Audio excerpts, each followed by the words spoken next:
Here we're going to summarize our previous discussions.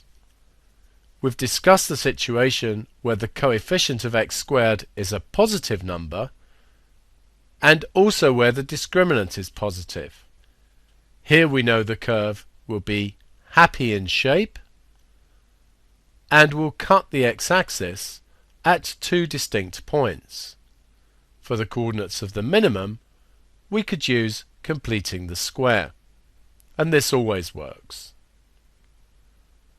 If the discriminant is equal to 0, we know there is only one root, and therefore the curve will just touch the x-axis.